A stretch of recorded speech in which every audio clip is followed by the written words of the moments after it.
ሰላም ሰላም፣ ጤና ይስጥልን ውድ የጋት ሚዲያ ቤተሰቦች እንደያላችሁበት ሀገር የሰዓት አቆጣጠር እንደምን አላችሁ? እንደምን ቆያችሁ? ኢትዮጵያ ውስጥ ናችሁ ዝግጅት ለምትከታተሉ ውድ ቤተሰቦቼ እንደምን አመሻችሁ ማለት ፈልጋለሁኝ። ዝግጅቱን ጨርሱ ደግሞ መልካም ሌሊት እመኝላችኋለሁኝ። የዕለተ ማክሰኞ ሐምሌ 21 2018 በኢትዮጵያ ዘመን አቆጣጠር ጁላይ 28 2026 በጎርጎሳውያን የዘመን ስሌት እንደቀደም ተከተል የጋት ዕለታዊ አጫጭር መረጃዎች ከዚህ እንደሚከተሉ ወደ እናንተ አድርሳለሁ። ለማሳሰብ ነው፣ ዘወትር እንደምታደርጉት ዝግጅቱን ላይክ አድርጉ፣ ሀሳብ አስተያየት አካፍሉ፣ ብንመማርበት ይሄ ትክክል ነው፣ ይሄ ትክክል አይደለም፣ ይሄ ተጨማሪ መረጃ አለ፣ ይህን የተጠቀምከው መረጃ የተሳሳተ ነው። መረጃው ድሮ ከእናንተ ከሰዎች መልሼ ለሰዎች ነው እያደረስኩ ያለሁትኝ። ሀሳብ አስተያየታችሁን አካፍሉ። የጋት ሚዲያ ሜምበር ሁኑ። ወርሃዊ አባል በመሆን ትንሽ ሳንቲም በመክፈል ጋት ሚዲያ ሀሳብ መረጃዎችን ለመሰብሰብ የምናደርገውን ወጪ ሸር አድርጉ። በተመሳሳይ ሱፐር ቻት፣ ሱፐር ታክስ በመግዛት እየደገፋችሁ ነው።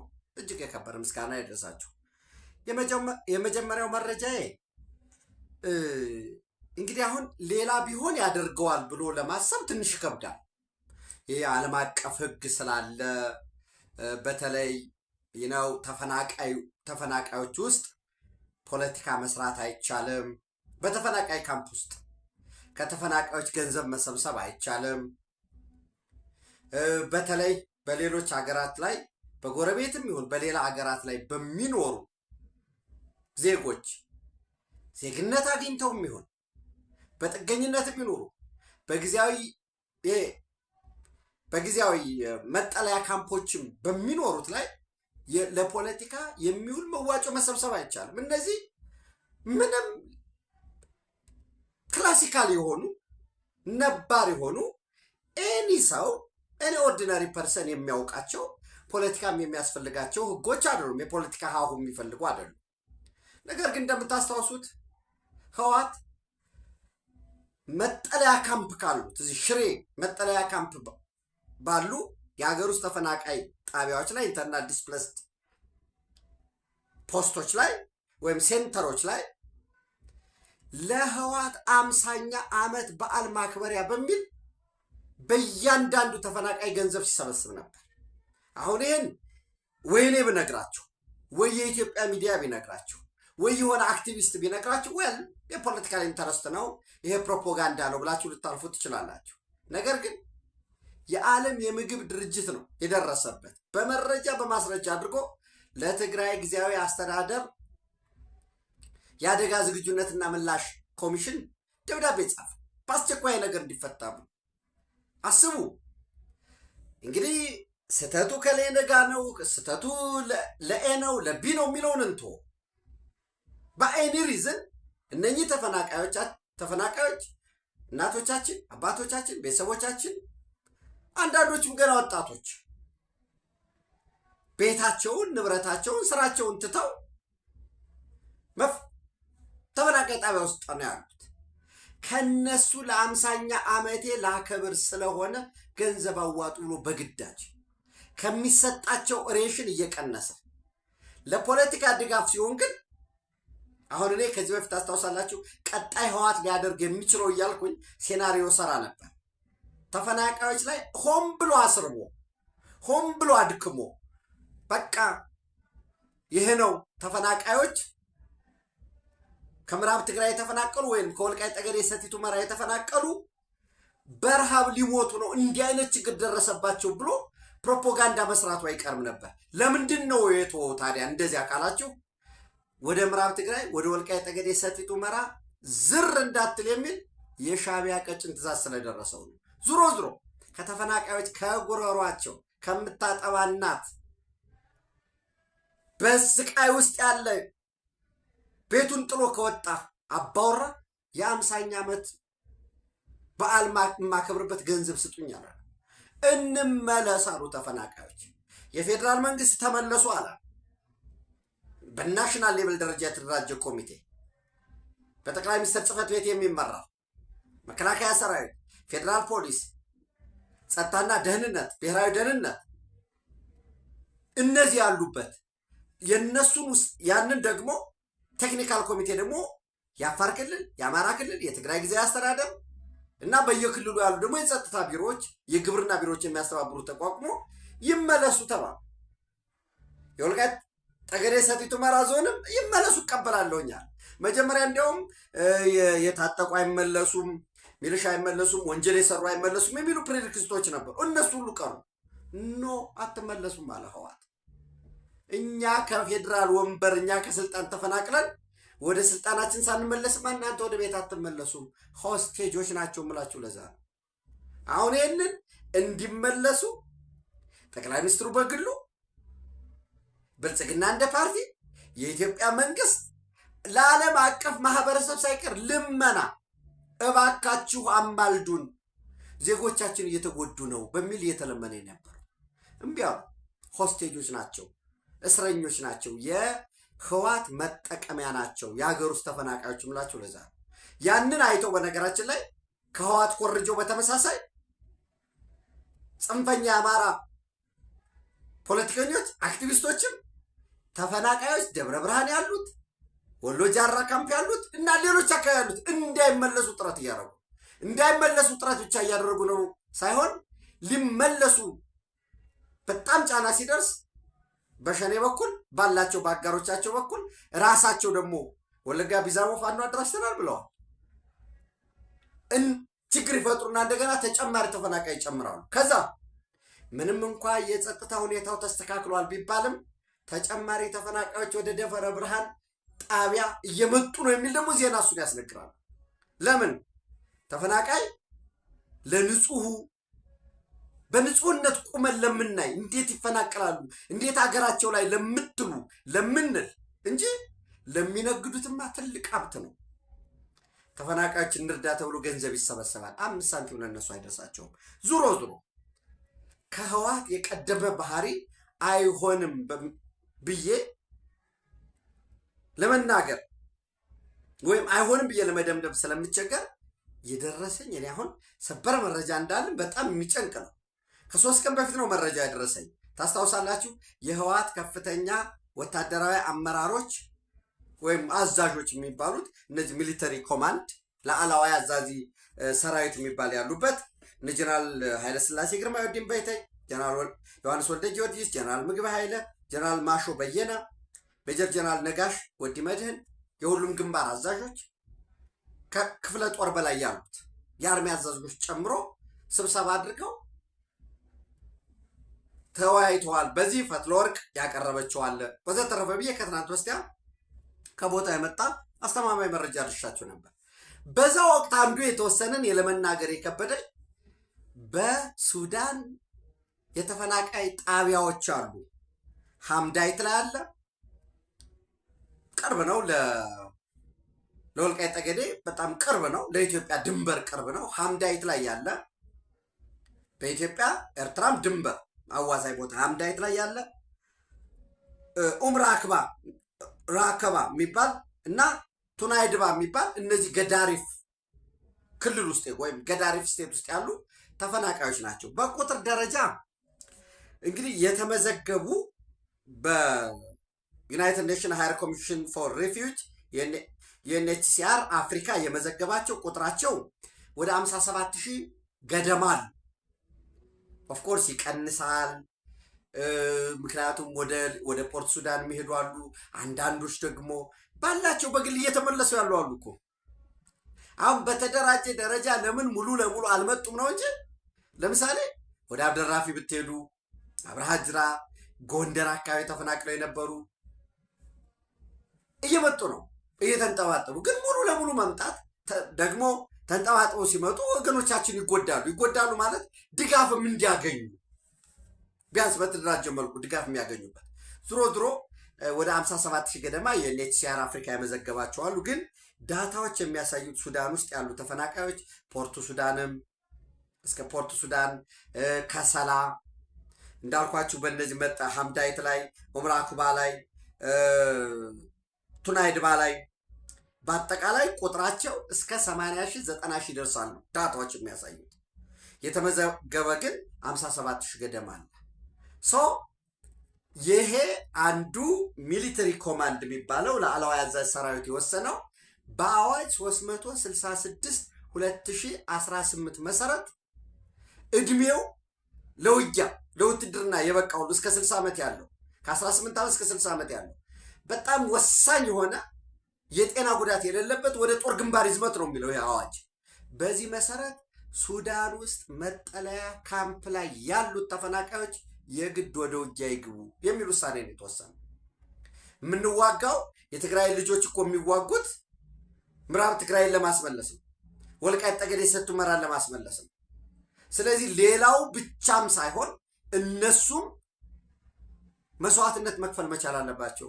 በነገራችን ላይ ፈትለወርቅ መስዋዕትነት ያልከፈለ የትግራይ ተወላጅ ነኝ ብሎ መናገር አይቻልም የሚል ንግግር አድርጋለች። ታዲያ እሷም ትግራይ አይደለችም ማለት ነው። መች መስዋዕትነት ከፈለች? ወይ መስዋዕትነት ማለት መምራትም ማደራጀትም ወደ ጦርነት መማገድም መስዋዕትነት ነው ከተባለ ሌላ ጉዳይ ነው። መሸጥ የትግራይ ልጆችን መሸጥ መምራት በተንደላቀቀ ሁኔታ ለአዲሱ ትውልድ አስረክቦ አዲሱ ትውልድ ሊያዋጣው በሚችለው ዘመኑ በሚፈቅደው መልኩ ታግሎ የፖለቲካዊ ትግል አድርጎ መብቱን ጥቅሙን እንዲያስፈቅድ ከማድረግ ይልቅ ሁልጊዜ በአንድ መንገድ በዛው በጦርነት የጦርነት መንገዱን በትናንቱ ልክ ትናንት የአማራ ፉልስ ኢዴትስ ተሸክመው አስገብቶናል እነሱ አሉ። የሌላውንም በዛው መንገድ እዚህ ደፈጣ እንገባለን አሁን እና መዋጋት አለባቸው በሚል ተወስኖ ይህንን ውሳኔ ከሱዳን ወታደራዊ ከፍተኛ አመራሮች ጋር ስምምነትም ተደርሶበት which means የሱዳን ፖለቲከኞች የሽግግር መንግስቱ ፖለቲከኞች አውቆበት የጸጥታ አካላት ተገንዝበው እዛ ካሉት እነ ጀነራል ሙዘን ከሚባሉት ባሻገር ይህንን የሚያስፈጽም በሌላ መልኩ በግዳጅ ወታደራዊ አፈሳ የሚፈጽም ኃይል በኤርትራ አድርጎ ወደ መጠለያ ጣቢያዎች ተልኳል። አሁን እንዳልኳቸው አይሆንም ብለን እንዳናስብ ጉዳዩ ህወሓት ነው። አይሆንም ብለን እንዳናስብ የሱዳን አርሚ ፎርስ እጅግ ከፍተኛ አጣብቂኝ ውስጥ የሰራዊት እጥረት ገጥሞታል። እያጠቃ ነው ያለ ከፍተኛ የሆነ ማጥቃት እያደረገ ነው። ማጥቃት ስታደርጉ እንደምታውቁት የሚከላከልና የሚያጠቃ በንጽጽር ሚሊታሪ ኤክስፐርት መሆን የለብንም። ሲያጠቃ ጉዳት እየደረሰበት ነው ሰራዊቱ። እየተማገደ ያለው ደግሞ የኛው ወገን የኛ ወንድሞች የኛ ልጆች ኢትዮጵያን መገንባት ያለባቸው በማይመለከታቸው ጦርነት ነው እየተማገዱ ያሉት። ይህንን በግራም በቀኝም ድረሱልን እያሉ የሚናገሩ አሉ። በነገራችን ላይ ከዚህ በፊት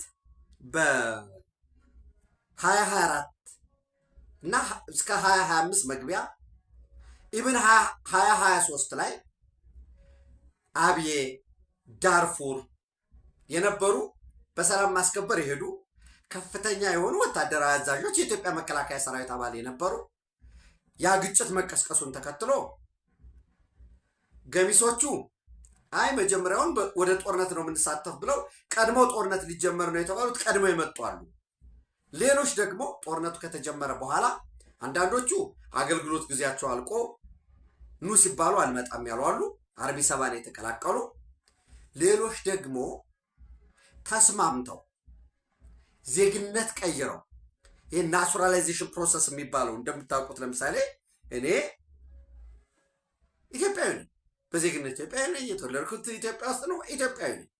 የሆነ ሀገር ሄጄ ዜግነት ሲሰጠኝ ምንድን ነው የሚባለው? ናቹራላይዜሽን ነው አይደል የምንጠራው። እና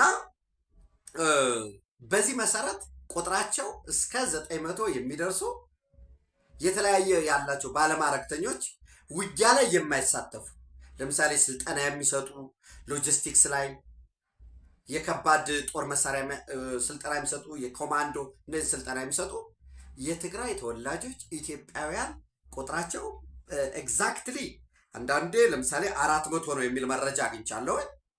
700 የሚል አለ፣ 900 የሚል አለ። ዙሮ በዛ ዜግነት አግኝተው ሱዳናዊ ሆነው በናቹራላይዜሽን በውጊያው ላይ ቀጥታ ግንባር ላይ ሳይሆን በማሰልጠን ድጋፍ በማድረግ ሎጂስቲክስ፣ የሬኮነሰንስ የቅኝት ስራ በመስራት እየተዋጉ ያሉ አሉ። ይሄ ናቹራላይዜሽን የሚባለው። አሁን ደግሞ በቅርቡ ደግሞ በ2026 በፈረንጆች ከዚህ ዓመት ጀምሮ ደግሞ በቀጥታ እየሄደ በየግንባሩ እየተደፋ የሚሞቱ የሚጎዱ ወገኖቻችን አሉ።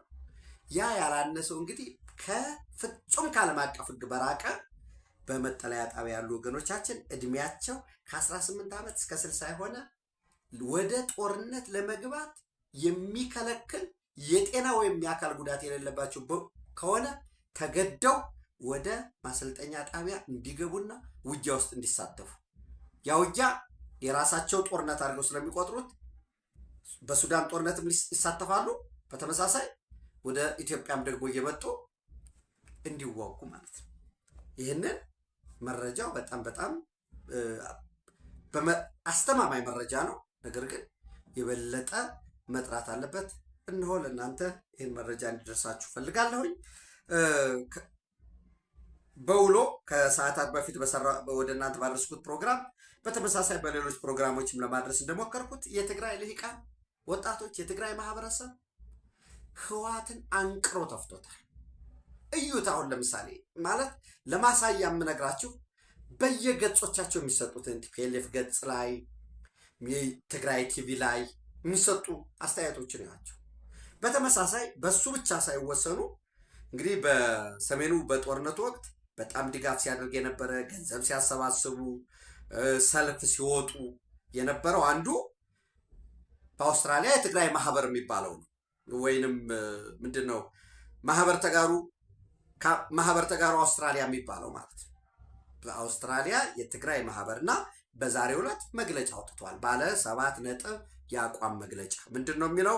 ካብ ማህበር ተጋሩ አውስትራሊያ ዝተዋሃበ ናይ ድጋፍን ቅዋምን መግለጽ ብሎ ዝርዝሩን ገጾቻቸው ላይ ገብታችሁ ማየት ትችላላችሁ። አንደኛ፣ ህወሓት እየተገበረው ያለው የግዳጅ ወታደራዊ አፈሳን በጽኑ እናወግዛለን ይላል።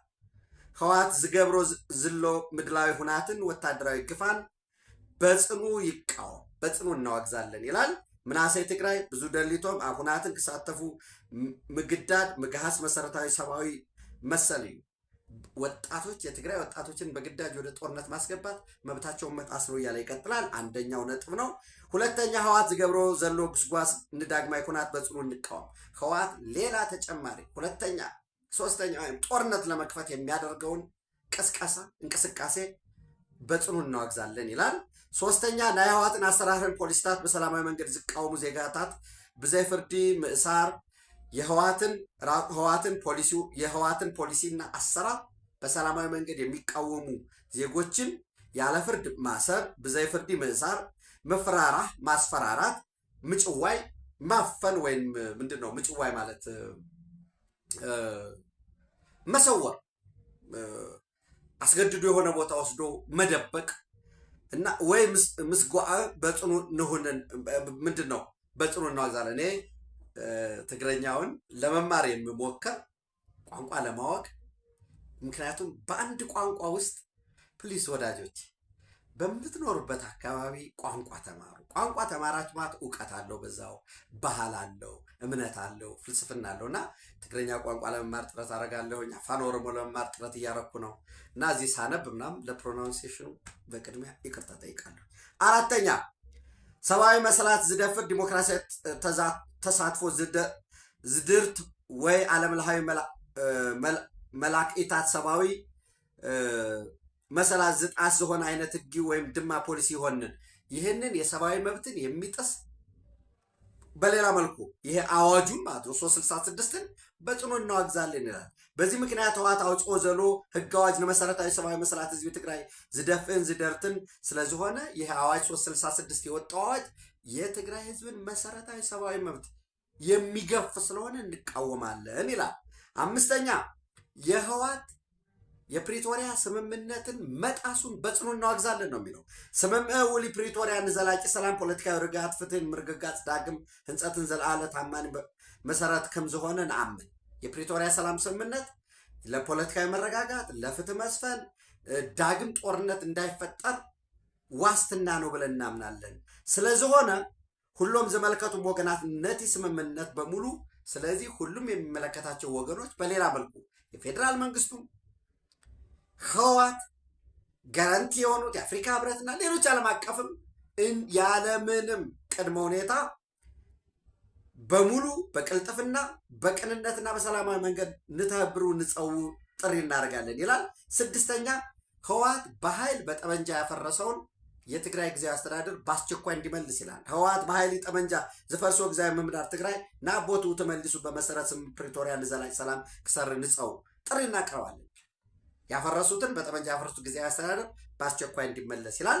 7 የኢትዮጵያ ፌዴራል መንግስት የህወሓት ራሱ የአፍሪካ ህብረት ማህበረሰብ ዓለም አቀፍ ማህበረሰብ እና የትግራይ ግዛታዊ አንድነት እንዲያረጋግጥ ተፈናቃዮችን በአስቸኳይ እንዲመልስ እና የትግራይ ዳግም ህንጸት ስራ ክሳለጥን የትግራይ መልሶ ግንባታ በጦርነት የወደመው እንዲገነባ ህዝብ የትግራይ ዘላቂ ሰላም ክረክብን የትግራይ ህዝብ ዘላቂ ሰላም እንዲያገኝ በቅንነት እንዲሰሩ ካግዙን ጥሪ እናቀርባለን ይላል። ይሄ ትልቅ ስኬት ሲያጭበረብር ሲያወናብድ የኖረው ህወሓት በአደባባይ ራቁቱን ቀርቷል። ዛሬ ዝበትን ብሔራዊ ጥፋት ከቶ አይታሰብም እንደ ብሔር ሊያጠፉን ነው እያለ እያወናበደ ላለው ይሄ መግለጫ እጅግ ወሳኝነት ያለው መግለጫ ነው። ይውልሴ ምንም ነብይነት አይጠይቅም። የትግራይ ቴሌቪዥን ድምፅ ወያኔ ራሱ ህወሓት እነዚህን አውግዞ መግለጫ ያወጣል። እንዲያውም በህግ ትጠየቃላችሁ በአዋጅ 366 2018 ሀገር ውስጥ ሙጭም ያለው ማያመልጠንም ስላለ ይሄ አምባገነን መንግስታት መጨረሻ ሊወድቁ ሲሉ የሚያደርጉት ነው። ታስታውሳላችሁ አንድ የህወሓት ከፍተኛ አመራር ውጭ ላይ ሆኖ ያለውን የትም እናት ወድም ብትገባ ታመልጠንም አምጥቼ አስራሃለሁ ሲል የነበረው ያኔ በለውጡ እየጋለ እየፋመ በነበረበት ወቅት ይሄ ትልቅ ስኬት ነው። ሌሎችም በሀገር ውስጥም በውጭም ላላችሁ ኢትዮጵያውያን ትውልደ ኢትዮጵያውያን ኢንክሉዲንግ የትግራይ ተወላጆች በሙሉ ይህንን አምባገነን ከናዘለው ሻዕቢያ ለአንዴና ለመጨረሻ ጊዜ በመንቀል አፍሪካ ውስጥ ብቻ ኢትዮጵያ ውስጥ ብቻም ሳይሆን በምስራቅ አፍሪካ በአፍሪካ ቀንድ በቀይ ባህር ቀጠና ዘላቂ ሰላም ለማረጋገጥ በጋራ እንድንሰራ የተለመደ የከበረ ጥሪዬን ማቅረብ ፈልጋለሁ። እሱን ካልኩኝ በኋላ ምናልባት በዛሬው ዕለት የአዘርባይጃን አፈ ጉባኤ ሳሂብ ጋፍሮባ አዲስ አበባ ገብተዋል።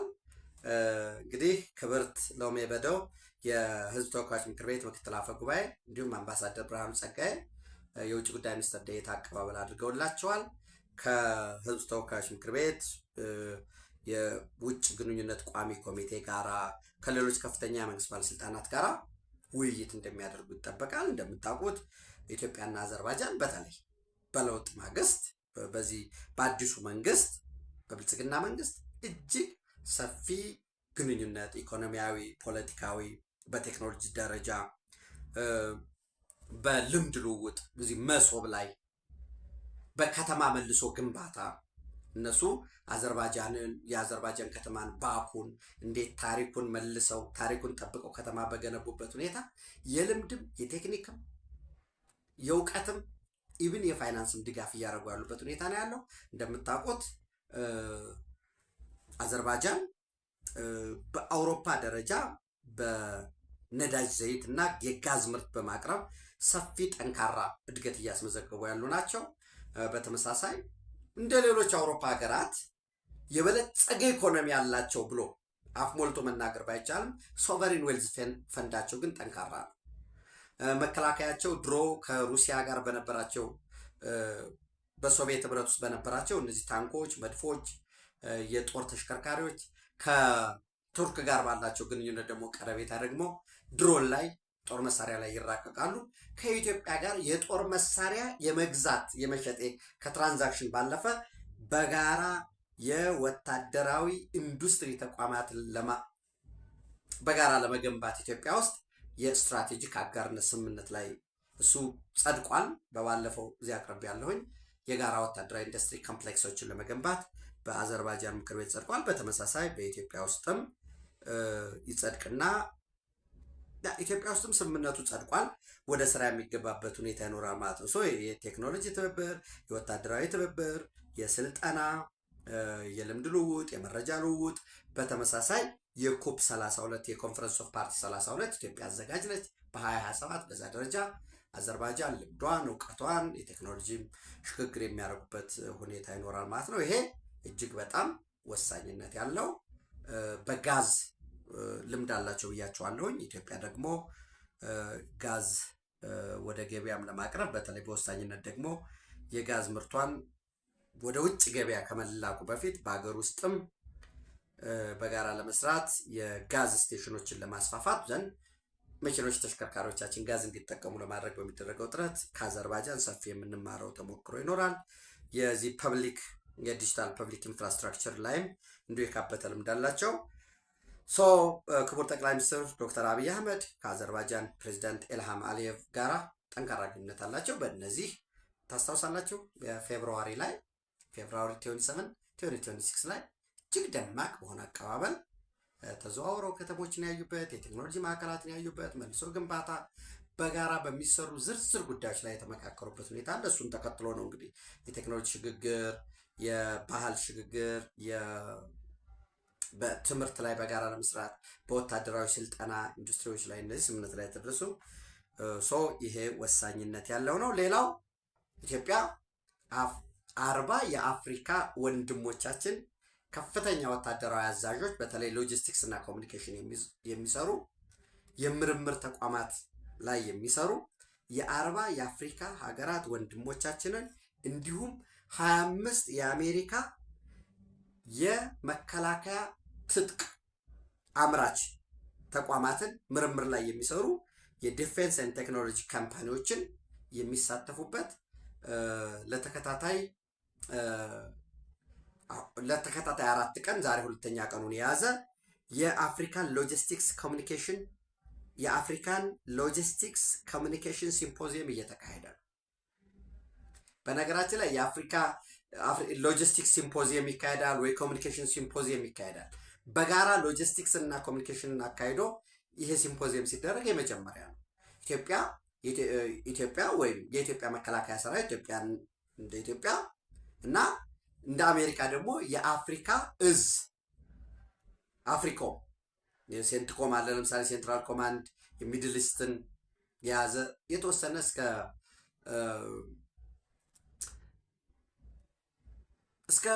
እስከ ቻይና ድረስ ያሉትን ሲዎችንም ኮንትሮል የሚያደርግ ኤኒዌይስ ልክ ሴንትራል ኮማንድ አፍሪኮም የሚባለው ሴንትራል ኮማንድ ሚድል ኢስት እንዳለው የአፍሪኮም የአፍሪካ ጉዳይን ነው።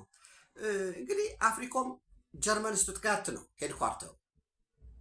የአፍሪካ እዝ ሆኖ መሆን የነበረበት አፍሪካ ውስጥ ነው የነበረው። ግን እንግዲህ አፍሪካ ህብረትም ያለው ወሳኙ ኢትዮጵያ ውስጥ ነው። የባህር በር ስለሌለ አፍሪኮም ደግሞ ኔቪ ስላለው እንደ አፍሪኮም የአሜሪካ እዝ ብለን ይጠራ እንጂ የሚያስተባብረው ራሱ ጅቡቲ ላይ ያለውን የአሜሪካ የጦር ሰፈር ከሌሎች አጋሮቹ ጋር ስለሚሰራ አጠር ሳረገው ወደፊት ኢትዮጵያ የቀይ ባህር ጠረፍ ተዋሳኝ በሆነች ማግስት አንደኛ አፍሪኮም ሚሊተሪ ቤዝ ይኖረዋል። ዘን አፍሪኮም ሚሊተሪ ቤዝ ሲኖረው በኢትዮጵያ ጠረፍ ላይ ወደ እዝ ማዕከሉን ወደ አዲስ አበባ ለማምጣት አንድ ወሳኝ ነው የሚሆነው። ለጊዜው እንግዲህ ጀርመን ስቱትጋርት ይቆያል ማለት ነው። ዝሮ ጀነራል ዳግዊን አንደርሰን በተመሳሳይ የፌድሪ መከላከያ የጦር ኃይሎች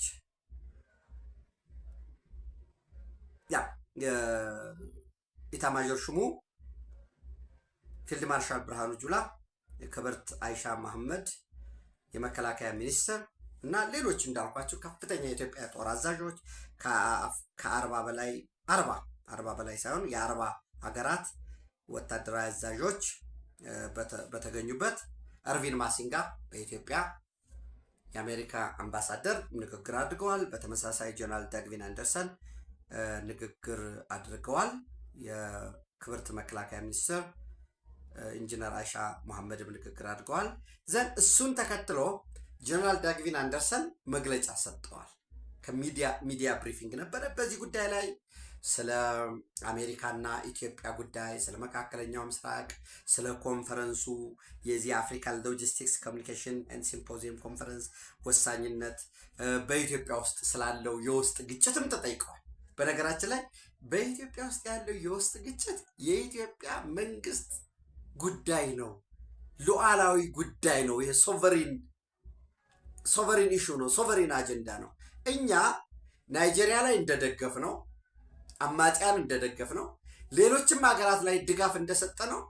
በውስጥ ጉዳይ ላይ ታጣቂዎች ወይም እነዚህ አሸባሪዎች ድጋፍ ከተጠየቅን ድጋፍ ለማድረግ ዝግጁ ነው ብለዋል።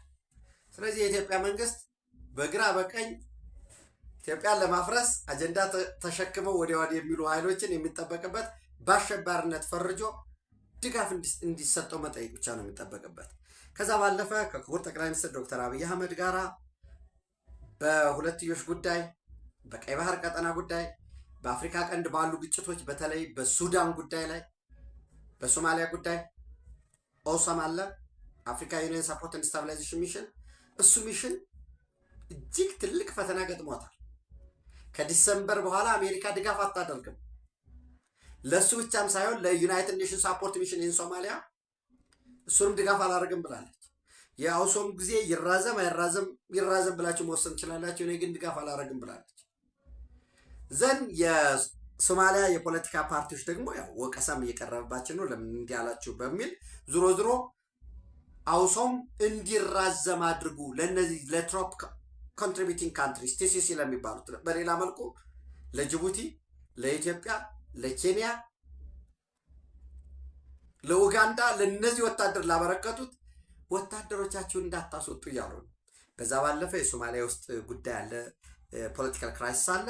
በሱዳን፣ በሶማሊያ፣ በአፍሪካ ቀንድ፣ በቀይ ባህር ቀጠና ኢትዮጵያና አሜሪካ በአጠቃላይ በሁለትዮሽ ግንኙነት ባላቸው በወታደራዊ፣ በኢኮኖሚ፣ በቴክኖሎጂ ሽግግር እዚህ ውስጥ ኢትዮጵያ አየር ኃይሏን ጨምሮ አጠቃላይ ወታደራዊ ተቋማቶቿን ለማዘመን በከፍተኛ ደረጃ እየሰራች ነው ያለችው። ከነዚህ አንዱ ማሳያ ለምሳሌ በ2030 የኢትዮጵያ አየር ኃይል አሁን ያለውን እጥፍ ለማድረግ ነው እየተሰራ ያለው። ምን ማለት ነው? አሁን ያለውን የእዝ ማዕከላትን ማጠፍ በጥፍ ማድረግ፣ የሰው ኃይሉን በጥፍ ማድረግ፣ ተዋጊ ጀቶችን በጥፍ ማድረግ፣ የሎጂስቲክስ ጀቶችን እነዚህ የጭነቶችን የሰውም የካርጎም እነዚህም በሙሉ ለማሳደግ የተሰራ ነው። በዛ ረገድ በጋራ በሚሰራበት በ2026 የአሜሪካ የጸረ ሽብር ስትራቴጂ ኢትዮጵያ በአፍሪካ ቀንድ እጅግ በጣም ወሳኝ ሀገር ነች።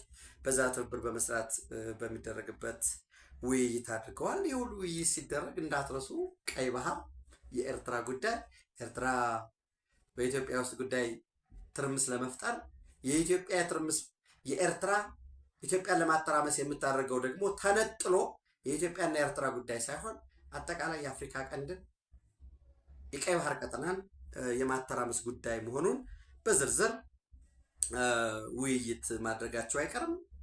አያውቁትም ማጠረን በእያንዳንዷ ጉዳይ አሁን ብዙ ሰው እያንዳንዷ የምናወራት እያንዳንዷ የምንጽፋት ያ ያለ ያ ሁሉ እየተተነተነ የሚሊታሪ አታሽ አለ፣ የፖለቲካ አታሽ አለ፣ ካልቸራል አታሽ አለ። ኤምባሲ ሁሉ የሚሰራው ምንድን ነው? ኢትዮጵያ ውስጥ ያለው ምን አይነት ፕሮፓጋንዳ አለ? ምን አይነት እንቅስቃሴ አለ? ማን ከምን ጋር ግንኙነት አለው? የኢትዮጵያ ኢኮኖሚ ምን ይመስላል? ለምሳሌ ጀነራል ዳግን አንደርሰን ኢትዮጵያ እጅግ በፍጥነት እያደገ ያለ ኢኮኖሚ ያላት ሀገር ነች። በጣም ጠንካራ የሆነ ታሪካዊ ግንኙነት አለን ኢትዮጵያና አሜሪካ። ኢትዮጵያን ሳንዝ የአፍሪካ ቀንድን አጠቃላይ አፍሪካን ሰላም ልናረጋግጥ ልናስከብር አንችልም። ግንኙነታችንም ከዚህ በፊት እንደነበረው የእርዳታ ሰጭና የእርዳታ ተቀባይነት ጉዳይ ሳይሆን በጋራ የማድረግ ጉዳይ ነው ብለዋል። እነዚህ አጠቃላይ የኢትዮጵያን ዕጣ ፈንታ የኢትዮጵያን የሀገራችንን እድገት ህልውና ያሉንን ብሔራዊ ጥቅሞችን ለማረጋገጥ የባለው ብዙ ወገን ዲፕሎማሲ ወሳኝ ነው።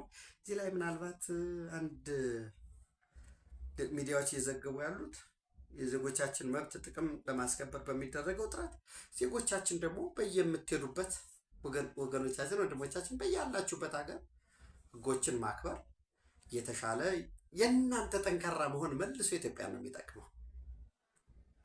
ለምሳሌ የሆነ ትውልደ ኢትዮጵያዊ መሆኑ ማደጉ በእኛ በኢትዮጵያ ፖለቲካ ጉዳይ መሳተፋችሁ ይሄ መብታችሁ ሆኖ ነገር ግን ባላችሁበት ሀገርም እናንተም ልጆቻችሁንም ለማብቃት ራሳቸውን ብቻ ማለት ነው። ለምሳሌ አንድ ሰው የአሜሪካ ሴናተር አባል ቢሆን ወይ የሆነች ካውንቲ አመራር የሆነ ቢመጣ እዚህ ላሉት ለኢትዮጵያውያን ተስፋ ይሆናል፣ እንዲህም ለካ እንችላለን የሚል ደግሞ በቀጥታም በተዘዋዋሪም ተጽዕኖ መፍጠር ይቻላል። እሱን እንድታደርጉ።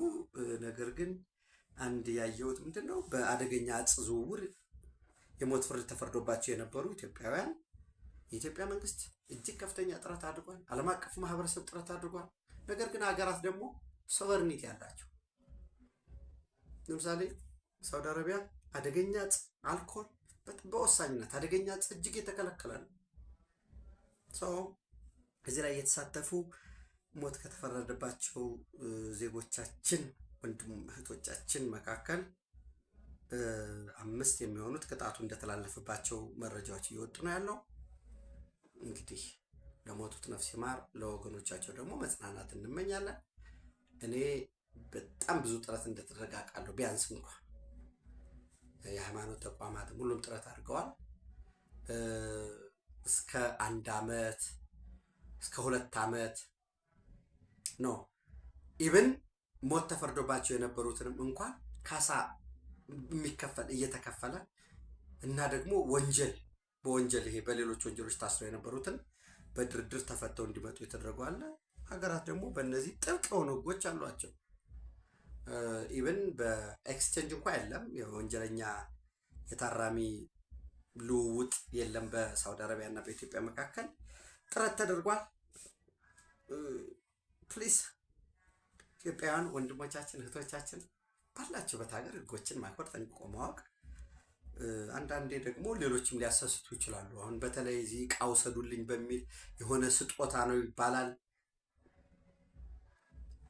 እኔ አንድ ወዳጄ እያወራኝ ይሄ ምንም ችግር የለም ስጦታ ነው ብለው ነው የሰጡት። መስቀል በቃ ስጦታ ነው ብለው ሰጡት። የሆነ ሀገር ላይ ላለ ደብር የሚሰጥ ነው፣ በረከት ታገኝበታል። ግን እዛ ሲደርስ ፍተሻ ሲደረግ ለካ ያንን እንትን ብለው አደንዛዥ ዕፅ አስገብቶበታል ውስጡ ላይ። እንግዲህ የሰውን ክፋት ይዩት እና ለምትሰጡትም ለእንደዚህ ነገሮች መተባበር መረዳዳት ወሳኝነቱ ነው። ጥንቃቄ እንድናደርግ ለማለት ነው። ሌላው እንግዲህ ምናልባት እኔ ይህን ቀረጻ እያደረግኩኝ የእስራኤል ጠቅላይ ሚኒስትር ቤንጃሚን ኔታንያሁ ከዶናልድ ትራምፕ ጋር ዋይት ሀውስ እየመከሩ ነው ያሉት። በጣም በብዙ ጉዳዮች እንደሚወያዩ ይጠበቃል። በእስራኤልና በቱርክ መካከል የኤፍ-35 ስቲልዝ ጀት በነገራችን ላይ ጋዜጠኛዋ ጠየቀችው። ቤንጃሚን ኔታንያሁ እኮ ለቱርክ ኤፍ-35 እንዳትሸጥ አሜሪካ ብለዋል፣ ምን ይላሉ ስትለው ነበዲ ቴልስ ሚ ዋት ዊ ሹድ ቢ ሴሊንግ፣ ምን መሸጥ እንዳለብን ለማን መሸጥ እንዳለብን ማንም የሚነግረን አይደለም ብለዋል። ስለዚህ እዚህ ላይ የተወሰነ ልዩነት ይፈጠር ይሆናል ብዬ አምናለሁ በቱርክ የኤፍ-35 ጀት ጉዳይ። ኦፍኮርስ ቱርክ የሩሲያን የሚሳይል ዲፌንስ ሲስተም ስለምትጠቀም ለጊዜው አታሟላም የሚሉ መረጃዎች እየወጡ ቢሆንም ሌላው የእስራኤልና የሊባኖስ ጉዳይ ነው። እንግዲህ ከኦገስት 4 እስከ 6 በጣሊያን ሮም ውይይት ይደረጋል። ከዛ ውይይት በፊት ግን የዚህ በፈር ዞን የሚሊተሪ ዞኖችን ወዘተረፈ ችግሩ በፍጥነት በሚፈታበት ህዝበላህ ደግሞ ትጥቁን በሚፈታበት ሁኔታ መግባባት ላይ ይደርሳሉ ብዬ አምናለሁ በእስራኤልና በሊባኖስ መካከል። ለምን? አንደኛ ዶናልድ ትራምፕ ሊባኖስ ሚስትር ታደርጋለች ብሎ ያስባል። ሊባኖሶች ደግሞ በአንጻራዊነት በሲቪል ዋር በጣም መከራቸውን ሲያዩ የኖሩ የጣይፍ አግሪመንት የሚባለው እርስ በርስ በሲቪል ሲዋጉ የኖሩት ጣይፍ አግሪመንት ማለት ሴፕቴምበር 1989 ላይ 8 ገጽ ነች። ቸክ አርጓት ዘ ጣይፍ አግሪመንት ብላችሁ እዛ ብትሄዱ የሊባኖስ ህግ መወሰኛ ምክር ቤት ኖቨምበር 4 1989 ከ3 ወር በኋላ ነው ያጸደቀው። በዛ ውስጥ የተቀመጡ ዝርዝር ጉዳዮች አሉ እና ሊባኖስ ሚስትሪት ተደርጓል። እንግዲህ እነ ካህሊል ጅብራን ነገር ነው። በሃይማኖትም ደረጃ ክርስትናና ሙስሊም ሀፋፍ የሆነ ነው። የክርስትና ስልጣኔ እስልምና ስልጣኔ የነበረበት እንዲያውም አንዳንዴ በመካከለኛው ምስራቅ የአውሮፓ ሲቪላይዜሽን ብለው ከፈረንሳይ ጋር አታችመንት ስለነበራቸው የቆየ የሀገር ነው። ራሱ እስራኤልም ከሊባኖስ ጋር የቴሪቶሪያል አምቢሽን የለንም የሚል ስላለ የህዝበላህ ጉዳይ ካለቀለት የኢራን እዚህ የሚዳከም ከሆነ ኢራን ካልደገፈው ሂዝቦላ የሚባል የለም። ደጋፊው ነው የሚያኖረው። ልክ ዛሬ ፋኖ፣ ሸኔ፣ ህወሓት በዘተረፈ የሚባለው ነፍስ እንዲዘራ ያደረገው ሻዕቢያ ስላለ ነው። ሻዕቢያ ደግሞ ነፍስ እንዲዘራ የሆነው የኢትዮጵያ ቀይ ባህር ጥያቄ ተክጃለሁ የሚለው የሻዕቢያ ጥያቄ እነዚህ እንዳሉ ነው። ምክንያቱም ከወደቀበት ያነሳ ነው እኛ ነን መልሰን።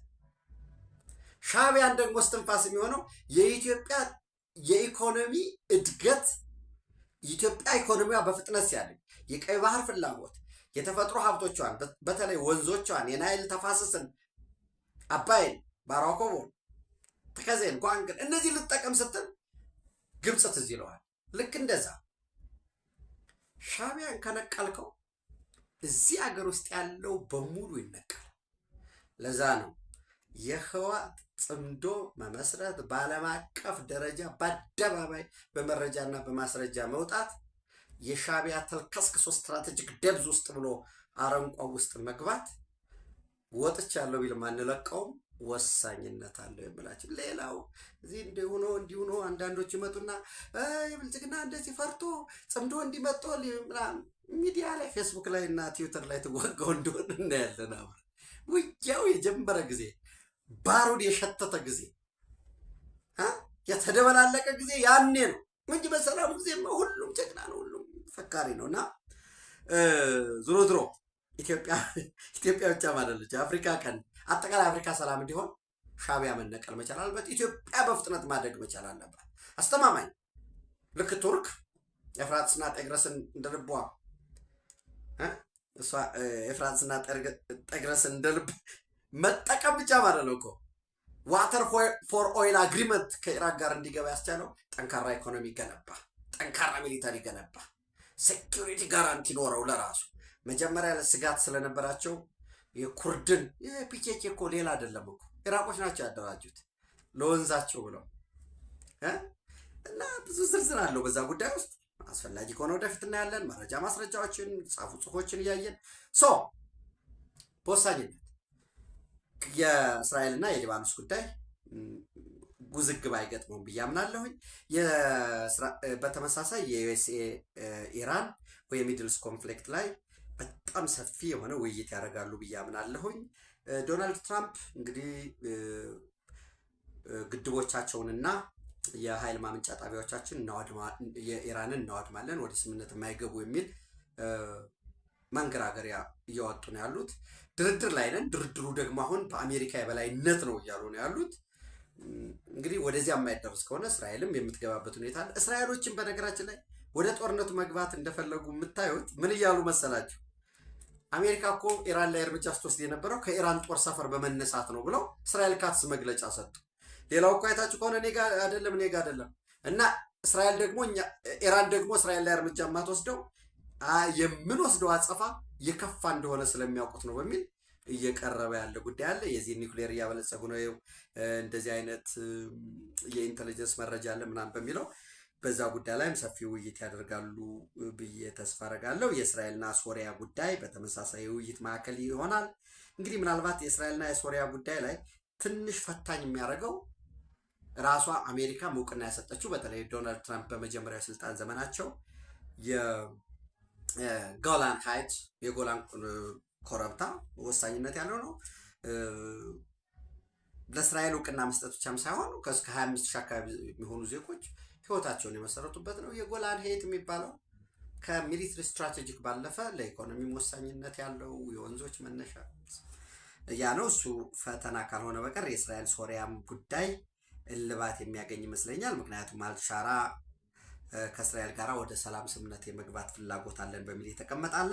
የእስራኤል ሳውዲ አረቢያ በተለይ የዚህ የአብርሃም አኮርድ ወደ ውጤት የሚመጣ ከሆነ የቀይ ባህር ጉዳይ ስፔሻሊ የዚህ የባብኤል መንደብ ላይ የየመን ሀውቲዎች የፈጠሩት ስጋት ዶናልድ ትራምፕ እስካሁን የፈጠሩብን ስጋት የለም፣ ስጋት ከፈጠሩም ግን በሚገባቸው ቋንቋ እናናግራቸዋለን በሚል የቀርበዋል። ይሄ የመካከለኛው ምስራቅ ሰላም ከሰፈነ እስራኤል ከመካከለኛው ምስራቅ ጋር ሰላም ካሰፈነች የአብርሃም አኮርድ ከሰፋ የኛ ወሳኝ ጠላታችን ስትራቴጂካዊ ጠላት ታሪካዊ ጠላት የአፍሪካ ቀንድ ኢቭን የብላክ ሲቪላይዜሽንን እየተጋፋ ያለው የፈርዖን የተስፋፊነት የቁሞ ቀርነት በትናንት በ1929 በ1955 የበላይነት ስሜት ሙሉ ለሙሉ የሚሰበርበት ሁኔታ ይመጣል ማለት ነው። የመካከለኛው ምስራቅ ሰላም በነገራችን ላይ ከኢትዮጵያ ሰላም ጋር የተሳሰረ ነው።